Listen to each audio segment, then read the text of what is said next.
আসসালামু আলাইকুম। আমি গতকালকে খুব ছোট্ট একটা শর্টসের মধ্যে প্রশ্ন করেছিলাম যে পাশাপাশি দুইটা চায়ের দোকান, একজন সফল, অন্য একজন চান অসফল। একটা চায়ের দোকানে অনেক কাস্টমার, অন্য চায়ের দোকানে খুব একটা কাস্টমার নেই। একই জায়গায় একদম দুইটা দোকান পাশাপাশি, একই রকম দেখতে, চায়ের মান, স্বাদ সবই একই রকম, তবুও কেন একজন সফল অন্যজন অসফল? আচ্ছা, এইটা আসলে খুব কঠিন কোনো সায়েন্স না, খুব সহজ একটা ব্যাপার।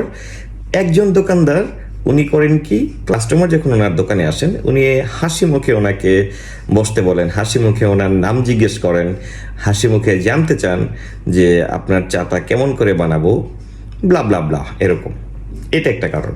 কারণ মানুষজন খুব কানেক্ট ফিল করে। আসলে দোকানদার যখন কথা বলেন কাস্টমারের সাথে, কাস্টমার কিন্তু শুধুমাত্র একটা চায়ের দোকানে শুধু চা খেতে আসেন না, উনি হয়তো 10 মিনিট, 15 মিনিট অথবা 20 মিনিট বসেন।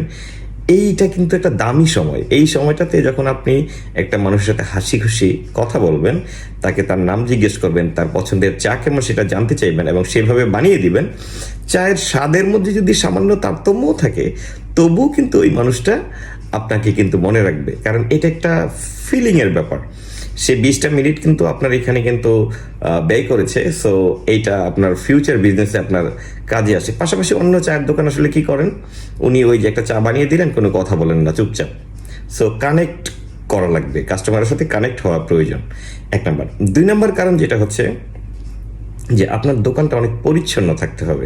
এক্সাম্পল, যেখানটাতে বসে মানুষজন, যে টুলের মধ্যে, সেই টুলগুলো অনেক পরিষ্কার থাকতে হবে, ফ্লোরটা পরিষ্কার থাকতে হবে। আপনার যে চায়ের কাপগুলো, সেই কাপগুলো যেন অনেক পরিচ্ছন্ন থাকে, সেগুলো যেন গরম পানি দিয়ে ধোয়া হয়। এই ব্যাপারগুলো খুব ইম্পর্টেন্ট। মানুষজন কিন্তু স্বাদ একটু এদিক সেদিক হোক সমস্যা নেই, কিন্তু পরিচ্ছন্নতা অনেক পছন্দ করেন।